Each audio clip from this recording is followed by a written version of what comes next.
Bonjour, ici Sylvia Tremblay. Je vous ai fait un texte hier sur le posing et aujourd'hui j'ai décidé de vous faire une vidéo pour vous expliquer un peu plus en détail parce que souvent quand on lit un texte et quand on en parle, c'est deux choses complètement différentes. Ça fait déjà plus de 20 ans maintenant que j'ai fait ma première compétition de fitness et je vous dirais qu'à l'époque, personne savait comment il fallait poser, personne ne savait comment il fallait bouger sur scène. Et je dois vous avouer que ma première compétition, ça n'a pas été tellement facile. Disons parce que, je suis une personne très gênée. J'étais très gênée. Aujourd'hui, ça va. Mais j'avais toujours ce stress-là à chaque fois que j'embarquais sur la scène et j'avais pas l'opportunité d'avoir des gens pour m'aider, pour me montrer comment ça se passait. Même que on n'avait pas YouTube, on n'avait pas Facebook ni Instagram. J'avais aucune référence sur comment on pouvait apprendre à avoir une belle démarche, à apprendre comment faire les poses adéquates pour bien mettre en valeur son physique sur la scène. Donc, j'ai dû apprendre, comme on dit en bon québécois, sur le tas. Et puis, c'est ça qui a fait en sorte que j'ai développé des façons de travailler qui sont des fois un peu différentes de d'autres personnes parce que aussi, tout au fil des ans, quand d'autres athlètes, d'autres femmes, d'autres filles ont voulu commencer à faire des compétitions de fitness, je me suis vite aperçue que ce que je faisais pour moi, avec mon physique, ça s'adaptait pas toujours à tout le monde. Parce que moi, je suis faite plutôt droite, j'ai pas beaucoup de hanches. Et puis, les poses que moi je prenais, ça s'adaptait pas, exemple, à une fille qui avait les hanches larges, un bon bassin et une très petite taille. Si je la faisais poser comme moi je posais, ça fonctionnait pas, ça cadrait pas, ça défaisait un petit peu sa symétrie parce que souvent on sait, les filles qui ont les hanches plus larges sont faites plus petites du haut. Moi, c'est plutôt le contraire, j'avais quand même une bonne largeur d'épaule et pas de hanches. Donc, mon posing à moi était complètement différent d'une fille qui avait les hanches larges. Donc aujourd'hui, c'est d'autant plus important parce qu'on le sait, sur scène, la symétrie, c'est ce qui prime, que ce soit en fitness, en figure, en bikini, en physique, peu importe la catégorie, c'est vraiment la symétrie. Et on peut, avec le posing, aller chercher un plus. C'est-à-dire seulement la façon de se positionner, de tourner un petit peu ses hanches peut changer toute la symétrie d'une personne. C'est-à-dire qu'avec le posing, on peut améliorer, bonifier ce qu'on veut vraiment démontrer sur scène, comme on peut carrément le détruire. Parce que si on essaie de poser parce qu'on a vu Miss une telle gagner une première place et on essaie d'imiter son posing, ça ne veut pas dire que ce posing-là est adapté à votre physique. Et c'est ça qui est vraiment, vraiment important à savoir. On peut se référer à des vidéos, on peut travailler au niveau de la démarche et de l'aisance en se fiant un petit peu à ce qu'on voit sur les réseaux sociaux. Mais il faut faire attention. Il faut faire attention parce que vous pouvez pratiquer des erreurs fondamentales pour votre physique à vous. Et ça, malheureusement, on est mauvais juge nous-mêmes pour pouvoir voir les choses de notre perspective. Donc, c'est là que ça devient important d'avoir un ou une coach de posing qui va vous aider à travailler ces petits aspects-là. Mais encore là, il ne faut pas être traité comme des clones. C'est pas one size fits all. C'est vraiment adapté à chaque personne. Je vais vous donner un autre exemple au niveau des maillots. Bon, vous savez, je fais des maillots, ça fait une trentaine d'années que je fais des maillots sur mesure. Puis quand j'ai commencé à faire mes compétitions, en 1997, j'ai commencé à faire des maillots de compétition par le fait même. Et là aussi, il faut faire attention, c'est que la symétrie, exemple, on va prendre une grande. Souvent, les grandes ont des grandes jambes et un plus petit corps, ou vice-versa, ils vont avoir un très grand corps et des plus petites jambes. La coupe du maillot peut faire une énorme différence pour rétablir la symétrie entre la portion du haut du corps et la portion du bas du corps. C'est-à-dire que, bon, on sait, exemple en figure, la culotte monte assez haut sur les côtés. Fitness, pour moi, c'était la même chose. Mais si j'avais le malheur de couper ma culotte pour qu'elle monte très haute au niveau des hanches et même jusqu'à la taille, dans mon cas à moi, c'était désastreux parce que j'ai un plus petit tronc et des plus grandes jambes. Donc la symétrie, je brisais ma symétrie entre le haut du corps et le bas de mon corps. C'est la même chose pour une grande qui a des grandes jambes. À ce moment-là, on ne peut pas monter le bas du maillot trop haut parce qu'on va allonger sa jambe et on va raccourcir son tronc, ce qui va faire en sorte que la symétrie va être brisée encore une fois. Donc, avec le maillot, c'est une chose aussi qui peut aider si on a vraiment la bonne coupe pour son physique. Et là, c'est sûr qu'il y a beaucoup de maillots en location, que ce soit des maillots aussi usagés que vous pouvez racheter. Et c'est une bonne chose parce que vous allez sauver des sous. Mais à quel prix?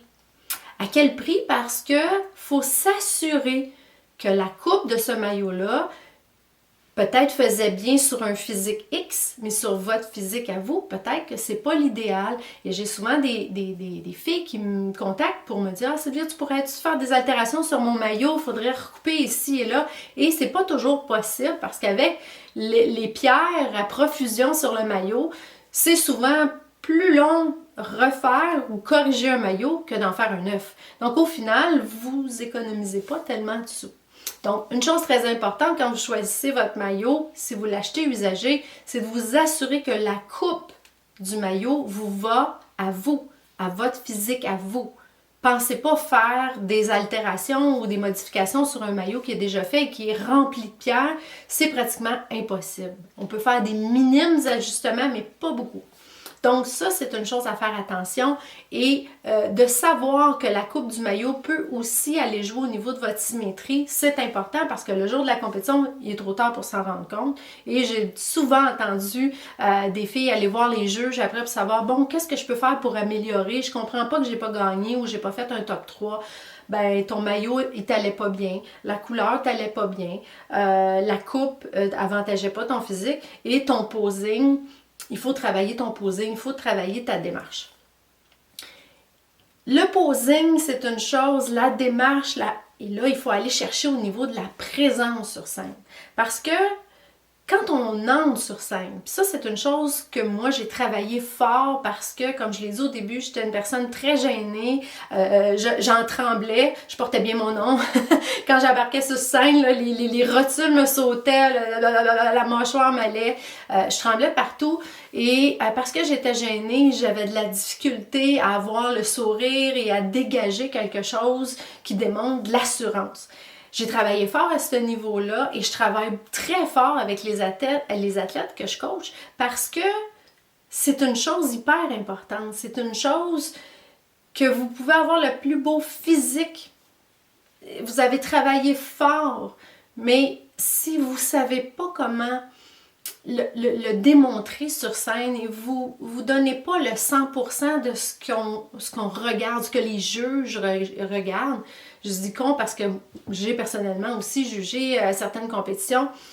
Donc, à deux physiques égales sur scène, on a deux athlètes là. Il y a deux physiques égales sur scène.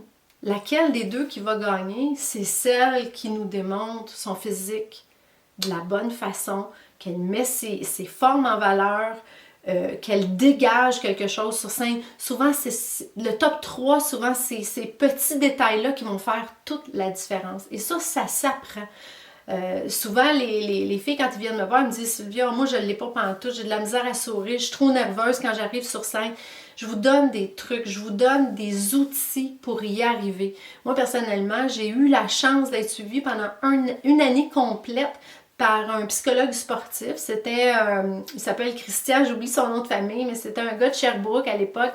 Il faisait sa thèse en psychologie sportive, puis j'étais son sujet. Donc, j'ai eu cette chance-là d'être suivie pendant une année entière et ça m'a donné énormément d'outils. Et ces outils-là, je les utilise avec les athlètes que je suis pour aider à ce niveau-là, aider au niveau de la confiance en soi, aider au niveau du stress, comment gérer son stress la journée de la compétition. Et même avant la compétition, parce qu'on le sait, avec les diètes et tout ça, on devient Les gens autour de nous, ils le savent, là, on est irritable. Surtout les filles, il y a certaines périodes du mois qu'on est encore plus irritable. Là. Mais comment gérer ça? Comment gérer ce stress-là? Et avant d'embarquer sur scène, se sentir vraiment en confiance pour donner le meilleur. Il n'y a pas 56 000 solutions. C'est beaucoup la pratique de mettre du temps sur votre posing et souvent, malheureusement, c'est mis un petit peu en arrière-plan. On s'entraîne fort au gym, on passe beaucoup de temps à préparer ses repas et quand on arrive pour poser, oh, ça me tente pas, oh, j'ai plus le temps, oh, de toute façon, je me sens déjà à l'aise. Mais il faut pas. Moi, après 15 ans de compétition, même à ma dernière compétition en carrière, je pratiquais un minimum de 30 minutes par jour. Mon posing, ma démarche, ma présence et tout ça. Parce que c'est pas inné chez quelqu'un de marcher sur une scène devant plein de gens et de penser que ça va venir tout seul. Certaines personnes l'ont naturel, mais disons que c'est un faible pourcentage. Et ça, encore là, ça se travaille. Donc, n'oubliez pas, un bon posing, les bonnes poses qui vont mettre votre physique en valeur, c'est important. Un maillot qui a la bonne coupe pour ne pas briser votre symétrie. De la pratique, avoir du charisme, avoir dégagé, c'est comme je disais tantôt, par la suite, avec autant de pratique, tout ça, quand j'allais chercher, même si je gagnais, je demandais du feedback au juge parce que la personne à battre, c'était moi. Il fallait que je me batte moi-même si je voulais gagner encore la prochaine compétition. Donc, il fallait que je m'améliore moi. Je ne pouvais pas dire je vais être meilleure qu'une ou je vais être meilleure que l'autre. Quand on est déjà championne, il faut se surpasser. Donc, j'allais voir les juges, je demandais des conseils sur qu'est-ce que je pourrais améliorer. Et on me sortait souvent mes forces plus que mes faiblesses. Je gagnais la compétition, mais quand même, j'ai eu des super bons conseils de juges, des petites choses qui ont fait une énorme différence au fil du temps. Tout ça pour vous dire que je serais très heureuse de vous aider à aller chercher ce petit plus-là, à briller sur scène, autant avec votre maillot qu'avec votre présence, votre éclat dans les yeux et un posing à toute épreuve. Donc, si ça vous intéresse, je vous invite à me contacter. Allez sur mon site web sylviatremblay.com et réservez. Vous pouvez aussi m'écrire, il n'y a pas de problème, je vais vous répondre si vous avez des questions. Au plaisir, j'espère vous voir bientôt.